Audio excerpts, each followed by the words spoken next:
Welcome to Art Ed Radio, the podcast for art teachers. This show is produced by the Art of Education, and I'm your host, Tim Bogatz.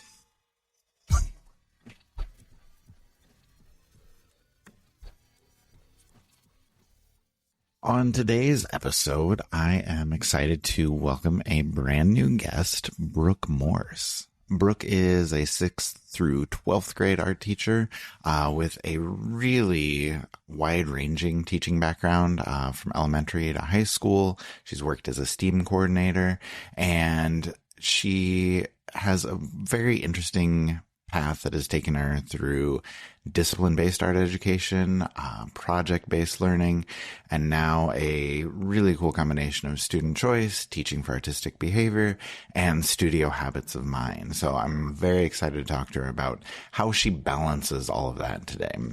And then beyond the classroom, Brooke is also a working ceramic artist with her own studio. She's selling her work, and she is bringing some lessons that she learns from her own creative practice back to her students. And she's also involved with community work. She's a program coordinator at the Salmon River Fine Arts Center where she lives, doing youth camps and workshops and gallery initiatives, and just trying to bring art to a broader audience.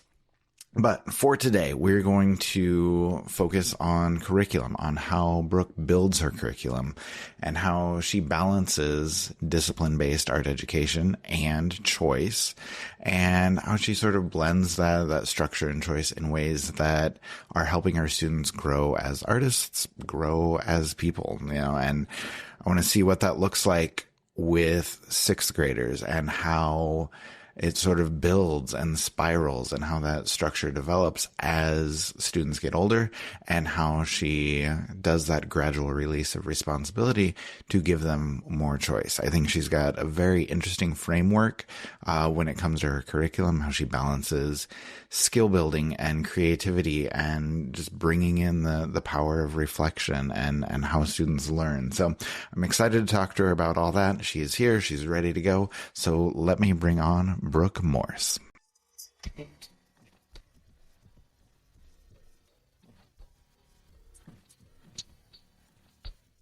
Brooke Morse is joining me now. Brooke, how are you? I'm great. How are you? I'm doing really well. Thrilled that you're on the podcast, and you have not been here before, so I'd love to begin with an introduction.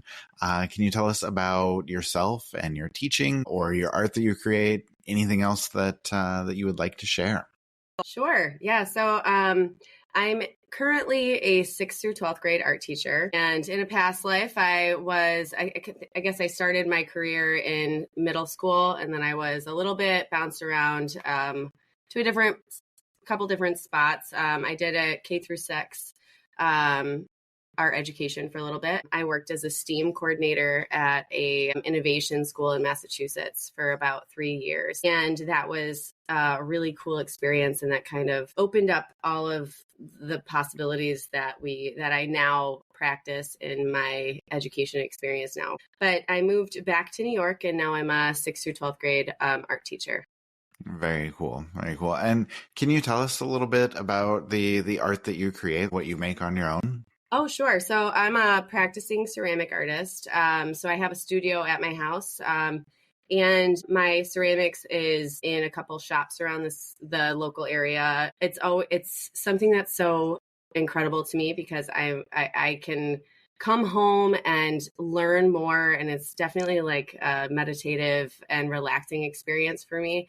And I bring that back into the classroom. So that's such a really cool thing as a teacher, to be a practicing artist and like learn new things and then be able to show them to your students as well. I'm also a program coordinator over at the Salmon River Fine Arts Center, where I design community programs that extend beyond the classroom. So I do youth art camps, student workshops, adult workshops, and public art gallery initiatives. So that's really awesome. I love all aspects that I do. I think that the arts just brings people together. And at the core, I see art as a vehicle for both personal expression and community connection. My teaching always aims to bring to bridge those two together. So it's a really kind of holistic experience that I guess I have through all of my jobs that I can do. I love how they all interact. They all probably feed on each other, like really kind of inspire you in all different ways. So I really, really like that. Now, I wanted to ask you a little bit about curriculum, because I feel like when we first met, our first discussions were all about curriculum, how you put things together. So I wanted to ask you about, just an overview on what you do with your curriculum. I know you try and blend discipline-based art education, DBAE, and teaching for artistic behavior, or TAB, for those who don't know. And like, those are very disparate philosophies. And so I think a lot of people would be curious about how you reconcile that. Can you talk about how you kind of blend those approaches and how you put your curriculum together? Yes, absolutely. So I left as a STEAM coordinator and moved back to New York, and got a position as a 6th through 12th grade art teacher. And I was really trying to figure out how to get the philosophies of project-based learning and STEAM education into my classroom, through the means of art. And that's where I heard about TAB education, teaching for artistic behavior. And I did a lot of research on how to implement that in a high school level. And I didn't find much research out there for the high school level. I think that a lot of TAB education is elementary based and play based art philosophies. But I think there's such an incredible opportunity for us to be able to tap into that in the high school level. So I tried to figure out a way that I can structure my classroom where I was able to teach kids basic principles of art and how to run an art studio, but also implementing this choice behavior, and this opportunity to be able to express yourself and what you love and to learn through failure and to grow. So I did a lot of research, and there was definitely some flaws with the system, but I think that I've kind of figured it out pretty well. So what I started doing is, I'm a middle school and high school art teacher. So in 6th through 8th grade, I do DBA. So I do the discipline-based art education, where I teach them how to run, like how to find their own materials, how to set up their own workspace, how to develop their own ideas, how to understand criticism and their studio practice. And so in the middle school, I focus more on how you can become an artist, how artists think, how artists feel, while giving students the opportunity to understand how to write an artist statement and how to create art themselves. And then in the high school classes, I offer a few different electives, but in my studio art class, it's run like a TAB class with the umbrella of the studio habits of mind. So I categorize all of my units under the studio habits of mind while opening up the doors of TAB education. And for the last few years, by doing that, I've been able to reach an incredible potential for the students. And I think that is in itself is worth discussing. Yeah, well, I actually wanted to ask you that, because as you're talking, I'm thinking about how you're scaffolding things, how you're putting the framework of studio habits along with TAB. And I'm just wondering if you can talk more about, I guess, that structure, or how you do things, because I feel like a lot of students and teachers, for that matter, can become overwhelmed by choice, especially if there are too many choices out there, or too much choice. How do you help kids get started and focused on their work, but still have that creative voice and still take ownership of their work? Okay, great question. So in my sixth graders, I only see about 20 days out of the whole year. So I have to jam pack a lot within those 20 days. And when they get to me, they're essentially like the youngest kids in the whole school. So they're like little babies to me in sixth grade. And they it's a different atmosphere for them, because I do give them a little bit more opportunity to act and feel like artists than they had in the elementary. And I teach them how to paint. I teach them how to think creatively. I think one of the biggest projects that I do in sixth grade that really opens up that opportunity to kids to be able to fail and feel like they're still learning stuff at the same time is I do the cardboard arcade, the Canes Arcade project with them. So they watch Canes Arcade, and then they pair up in groups. So collaboration is a big piece of that. They pair up in groups, and they have a few weeks where they make an arcade game, and then we invite the staff and students to come and play their games. There is a trial and error, so we go through the whole design and engineering process. So I let the other kids in the classroom play the games, and then they give them feedback, and then they're able to go back in and revise their project, and then they move forward. I actually started implementing like glow parties with this as well. So students are able to I have black lights, the LED black light strips that I put in my classroom. So we shut all the lights off, and the kids are able to use neon paint to decorate their arcade games, which makes it feel a lot more like an arcade game. And I shut the lights off, and we play arcades for an entire classroom, and then we invite all the teachers and stuff. So I think that's a really cool way in sixth grade that I do that. In seventh grade, seventh grade is a very interesting realm of human development. It's a very, very nice way to put it. Right. So seventh graders I see for about 40 days, and they're more of the discipline-based approach. So I teach them a skill, they figure it out. And they're very much more the discipline-based. When I get to eighth grade, I see them every day for a quarter. So I see them 40 days straight, and I start out by teaching them color theory and the science behind color theory and the cones and the rods that are in the back of our eye and how everyone sees color differently and just the science behind why we see color and that it's pretty much an illusion. It's all in your brain. Nobody knows what everyone else is seeing. And then I have them do a color blindness test and a hue acuity test to kind of solidify the fact that, because they never think that I'm right. They think that everyone thinks that color is the same. So it's nice to be able to like perform a test, you know, that's I'm not involved in. It's all computer-based tests, and everyone gets a different score. And then I show this small little snippet of a clip from The Good Girl by Zoe Deschanel is I don't know if you've ever seen that. Have you seen that show? Oh, is it New Girl? New Girl. Yes. New Girl. Yes. Okay. Yes. So there's a part in one of the episodes where Winston is wearing shoes, and they're green shoes. And he says something to another character, and he was like, "Oh, my shoes are brown." And then the character is like, "What are you talking about? They're green, they're brown shoes." And he was like, "Winston, are you colorblind? These are green shoes."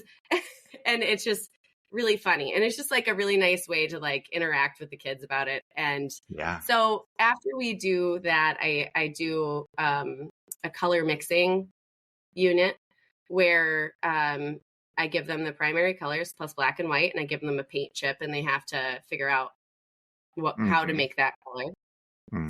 And then I dive into Bob Ross. So it's so fun because eighth graders are very verbal about their struggles. And so it's very nice to see that they complain the whole time about doing this Bob Ross unit. They complain the whole time. They're very verbal.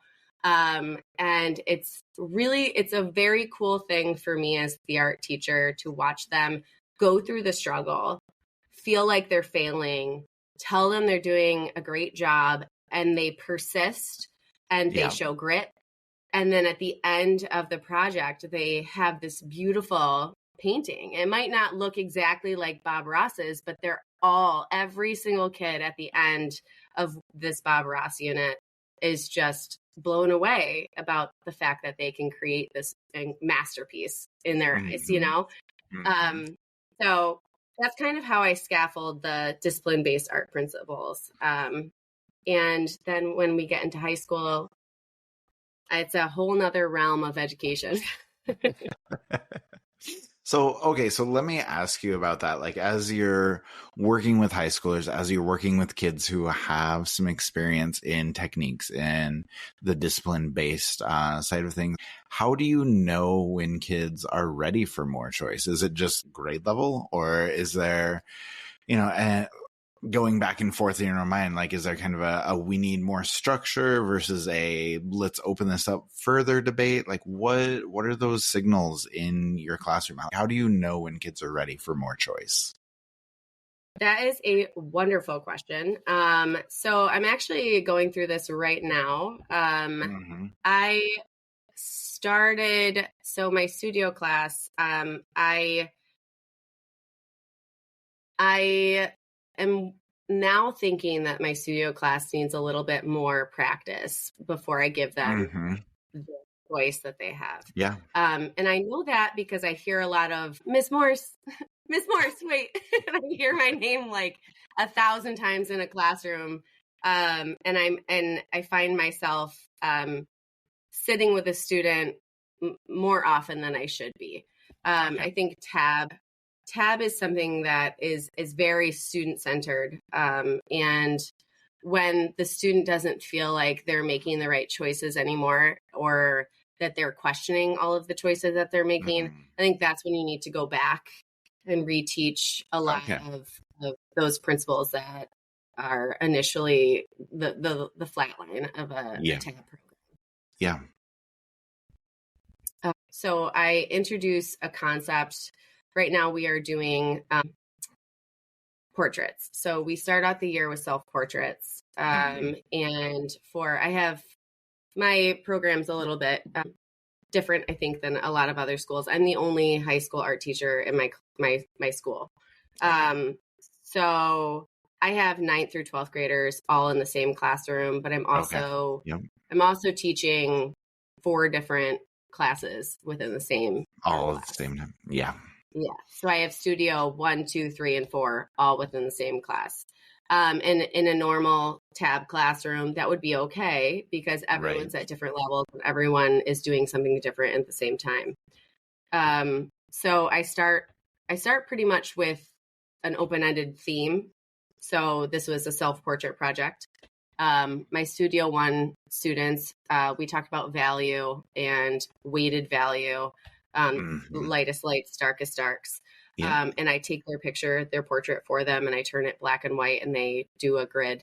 And then they implement that grid onto a piece of paper. I don't make them enlarge it just yet. So it's pretty much whatever. It's a 1 inch by 1 inch grid that they have to transfer. So within that project, the students have choice between their mediums. So we did value scales between charcoal, graphite, micron, Sharpie, and colored pencil. In their sketchbooks. And then the students were able to choose what medium, the Art 1 kids were able to choose which medium that they'd like to express their self-portrait in. And then my Art 2, 3, and 4 students were able to choose from a variety of things. So they were able to choose embroidery, acrylic painting, watercolor, markers, digital, and mixed media. So just giving them a wide variety of opportunities to kind of solve the same problem. Yeah, that's very cool. No, I like that approach a lot. And like you said, I think that works as kids are learning and developing. So I think that's good. I wanted to ask you too, and I don't know if this is a teacher question or an assessment question or where it falls exactly, but what convinces you that you're finding the right level for student voice and student choice in your classroom? Like, how do you know that's working? Is it journals? Is it artist statement, discussion with the kids, process work, self-assessment? Like, it can be a million different things. Like, what approach do you take in your classroom, and how do you know that kids are getting where you want them to be? So for me, I think artist statements are the most important thing. My educational philosophy is that in art is that you could be the worst artist in the world, but if you can write about your art and explain it in a way that makes sense and that's emotional and that is important to you as a person, I think that says way more than the art itself. So for me, we talk about artist statements at the 7th grade level and up. I think because I have a time constraint with my 6th graders, it's a little hard to get it in there, but I think artist statements are the most important thing. I also feel like my job is not to create artists. As an art education, as an art educator, my job is not to create artists. My job is to create people who are critical thinkers, who can collaborate, who can fail and persist, who can think about something and then try to exhibit that. And even if they fail, we can try to do it again. So I definitely think artist statements are pretty much like 50% of the bulk of all of the projects that I do. But I also think that self-reflection and critiques are really important as well. So going along with the artist statement, not only talking about your own work, but being able to talk about other people's work. I always tell my students, as people and as humans, we know when we see something, what looks good. We know when we see something, what is aesthetically pleasing, right? We know what feels right. We know what makes us feel good and looks right. So being able to talk about that and explain that in a way that another person would be able to understand that, I think is incredibly important. So I think a lot of my assessment practices are based on student reflection.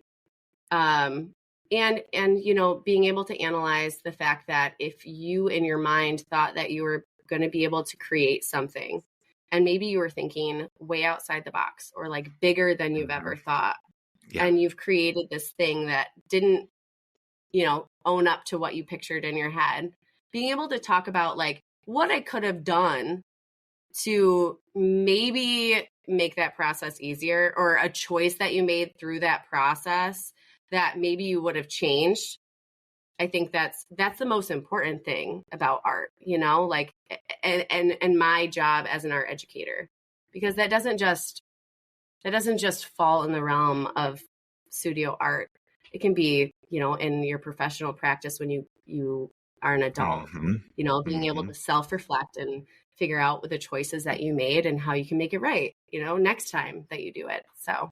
Yeah, absolutely. We talk all the time on this podcast about how important it is to reflect, and just the power that comes with reflection, whether that is from students, from teachers looking to do better, just any sort of time that you can take to think, to change, to learn, to grow is always going to be incredibly valuable. So I appreciate hearing you say that. And then I guess just one last question for you as we wrap things up. Is there anything else that you want to share? You obviously shared a lot about curriculum and structure and how you put everything together, but do you have any other ideas, advice, words of encouragement, just as people are thinking about what they do in their classrooms, how they put their curriculum together, and I guess most important, like what's best for their students? So as talking to other art educators, I think that when you are thinking about doing something like a tab studio, I think it's really important to give yourself some grace. I think it's really important to, when you get in the middle of a project and you think in your mind that it's going to be a great idea, but it doesn't translate well in the classroom, I think it's important for you to know that that's okay. It's okay for kids to see you make mistakes. I think it's okay for you to say, all right, guys, I don't think I taught this well. We're going to have to revisit this. Yep. I think it's important for you to also show kids that you can fail as well, and it's okay to make mistakes as long as we, get back up and try it again in a different way. I think that that's really important. And it takes a lot of courage to run a tab classroom, because I think at first it's a lot of organized chaos. But if you can teach kids how to manage their own studio space, take care of their materials, and understand that the studio, your art studio, your art classroom is a community space, and all of the materials that are in it are a community space. That's important also, and it's a shared space for everyone to be able to express something. And I think that's a huge takeaway for me when I started out on TAB. Like I said in the beginning, there's not a lot of, I think, resources out there for how to run a TAB education program in the high school level. So there's going to be a lot of risk taking that happens, and sometimes it's going to work and sometimes it's not going to work, but that's important for everyone to learn. Yeah, it is. It's important skill to learn to roll with it, whether it's going well or whether it's not. And, that's good advice for both teachers and for students. So, Brooke, thank you so much. I appreciate you sharing all of your experiences and all of your expertise as to how you put all of this together and how you balance all of these different approaches, and so many great words of wisdom. So thank you for joining us and for sharing all of that. Well, thank you so much. All right, that was a great conversation with Brooke. I think one of the highlights for me is just thinking about how teachers can bring in kind of different philosophies, like seemingly disparate things, DBAE versus TAB, and just bringing all those ideas together, whether it is, a structured curriculum or project-based learning or student choice. But you can bring elements of different styles into your classroom and form that into something that works for you, something that is cohesive, something that is impactful. And I think as we talk through this with her, I'm kind of reminded that good teaching is not about following a single method, but I think it's about finding the right elements and the right mix that works for you as a teacher and that works for your students and the setting that you're in. And the other thing I wanted to highlight was just the idea of the importance of student reflection and artist statements that Brooke highlighted, and just keeping in mind that the value of what we do is not just in the final product, but it's in the process and the thinking and how we help kids develop the ability to communicate ideas. She said, like, her role as an art educator is to cultivate critical thinkers and collaborators and resilient learners. And I think those ideas resonate really strongly with what so many of us are trying to accomplish in our own art rooms. So a lot of great stuff there. I really, really appreciate Brooke coming on and talking through all of those ideas with us. And I hope you can take some ideas from this conversation, whether you have a very structured classroom, a full choice classroom, or something in between, whether you're blending some different disciplines and different ideas. I think the goal is always going to be the same. Like, we want our students to grow, to connect, to express themselves. And I hope that, this may give you a few more tools to do that. So thank you to Brooke for sharing her insights. And I hope this conversation just helps you or inspires you as you are continuing to create and shape your own teaching practice.